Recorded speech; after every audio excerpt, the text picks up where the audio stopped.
les maisons hantées, est-ce que ça existe? Est-ce que vous croyez aux esprits, aux fantômes et tout ça?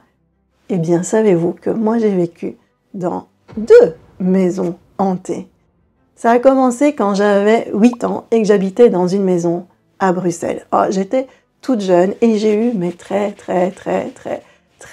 peur parce que personne ne comprenait ce qui se passait et personne ne m'expliquait ce qu'il se passait et donc c'était une vraie catastrophe. Qu'est-ce qui se passait dans cette maison? Eh bien, j'y vivais avec mes parents, mes sœurs et un chien, c'était un boxer. Eh bien, on entendait des bruits. Il y avait un escalier dans cette maison et on entendait une personne descendre les escaliers et quand on se retournait, il n'y avait personne dans l'escalier. Il y avait les lampes qui s'allumaient, qui s'éteignaient et moi, j'entendais des voix. Souvent, quand j'étais toute seule, j'entendais des personnes qui m'appelaient, qui criaient « Chantal, Chantal, Chantal » et je sortais de ma chambre et je disais « Bah oui, mais qui m'appelle? Normalement, je suis toute seule. » Et il n'y avait personne qui était là. Un jour, je suis sortie de ma chambre et j'allais descendre les escaliers, donc je passe devant une autre chambre, et au moment où je passe devant l'autre chambre, j'entends des hommes parler et rigoler, et il n'y avait pas d'hommes, mon père n'était pas là, et c'était des hommes, puisqu'il y avait différentes voix. Ouh, j'ai descendu les escaliers en 4e vitesse, tellement j'avais peur. Alors là, on peut se dire, c'est l'imagination. Oui, mais non, parce qu'on entendait les portes qui s'ouvraient et qui se refermaient, et mon chien les entendait aussi, mon chien réagissait à ça. Donc ce n'était pas que moi ou les personnes autour de moi qui entendaient cela. Et puis, moi, comme on m'appelait souvent, la nuit, j'avais des cauchemars. Pas possible. Alors quand on a 8 ans, c'est difficile à gérer cela parce que ça fait vraiment peur. Et puis les cauchemars, ils étaient vraiment très compliqués à vivre. Et là, qu'est-ce que ma mère a réussi à trouver à dire? C'est que c'était moi. La sorcière, c'était moi qui créais tout ça. Alors elle avait un petit peu raison. Moi, je ne suis pas une sorcière, c'est pas moi qui créais cela. Mais j'ai compris bien des années plus tard qu'en fait, j'étais une passeuse d'âme et que tous ces bruits étaient là pour dire aide-moi à passer de l'autre côté. Mais quand on a 9 ans, 8, 9, 10, 11, 12, eh bien tout ça, on ne comprend pas et personne ne nous explique. Souvent, on a peur de quoi? On a peur de ce qu'on ne connaît pas. Et puis on voit tous ces films d'horreur avec ces esprits, ces énergies qui sont là pour nous faire du mal. Mais ça arrive quoi? Moi, j'en ai encore jamais rencontré depuis que je suis ici sur Terre. Donc non, c'est souvent des énergies qui font du bruit, qui font allumer les lumières pour que l'on puisse s'occuper d'elles et les aider à passer de l'autre côté. Moi, j'ai rien pu faire pour ces énergies, j'ai juste eu peur et j'ai voulu bloquer toute ma connexion avec l'invisible tellement ça faisait peur. Puis j'ai déménagé et tout s'est calmé. Je me suis dit, ouh là Chantal, tu vas pouvoir vivre une vie tranquille. Jusqu'au moment où j'ai emménagé dans cette maison-ci. Le jour où j'ai mis les pieds dans cette maison-ci, le premier jour de mon emménagement, j'ai eu une voix qui m'a dit, eh bien maintenant, tu vas écouter ce que l'on te dit.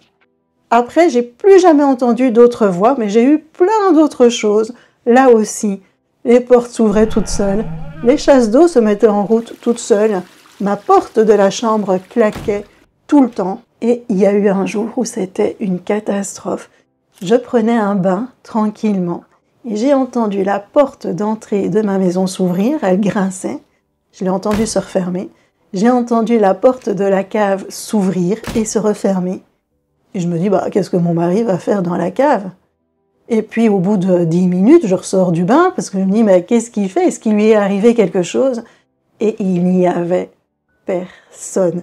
J'ai fermé toutes les portes à clé, je me suis enfermée dans une chambre pendant un petit temps, et puis après, je suis sortie et je me suis dit, ça y est Chantal, ça recommence. Alors je suis un peu têtue et j'ai fait comme si tout ça n'existait pas. Et les bruits, ils ont continué à s'amplifier, surtout quand j'étais enceinte. Quand j'étais enceinte, c'était vraiment de plus en plus fort. J'ai toujours fait comme si de rien n'était parce que je voulais être comme tout le monde. Puis un jour, ça a été tellement fort que je dis, ok, c'est bon, je vais essayer de comprendre ce qu'il se passe. À cette époque-là, je n'avais toujours pas compris que j'étais passeuse d'âme. Et puis au fur et à mesure du temps, le pendule, il est arrivé sur mon chemin. Et c'est là que j'ai commencé à m'ouvrir de nouveau à cet invisible et que j'ai compris que j'étais passeuse d'âme et qu'il suffisait de faire passer ces âmes de l'autre côté, chose que j'ai faite. Et maintenant, ma maison, elle est super tranquille, elle est super agréable.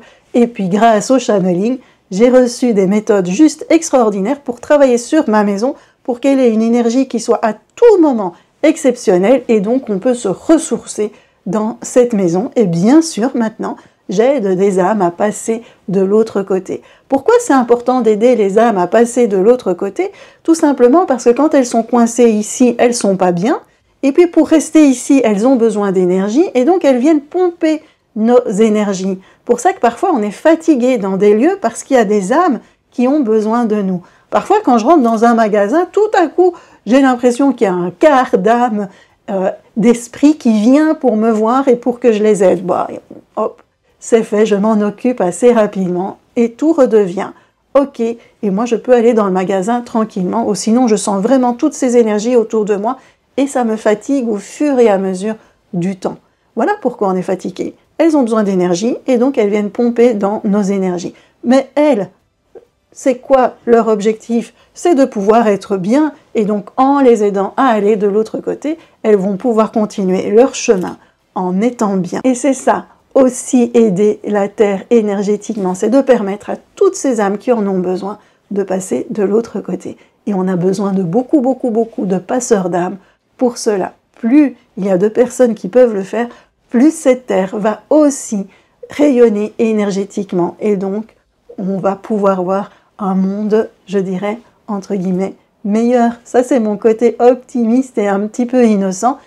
Alors, je vous laisse avec tout cela. Pas besoin d'avoir peur de ces âmes errantes, de ces esprits qui sont là. Ils ont juste besoin d'aide pour passer de l'autre côté. Alors oui, c'est vrai qu'il y en a qui n'ont pas envie de passer de l'autre côté, mais c'est aussi le job d'un passeur d'âme de dire non, toi, ton endroit n'est pas ici sur Terre.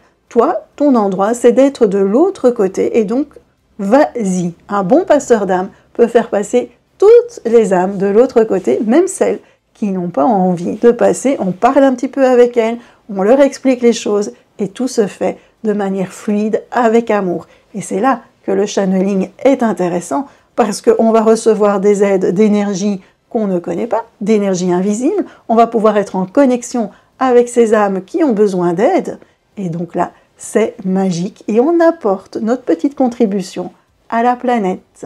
Alors, si cette vidéo vous a plu, eh bien, n'hésitez pas à aimer, à commenter et à vous abonner. Et si vous voulez connaître comment augmenter votre channeling, comment développer votre channeling, eh bien inscrivez-vous à la newsletter pour connaître les différentes dates des masterclass.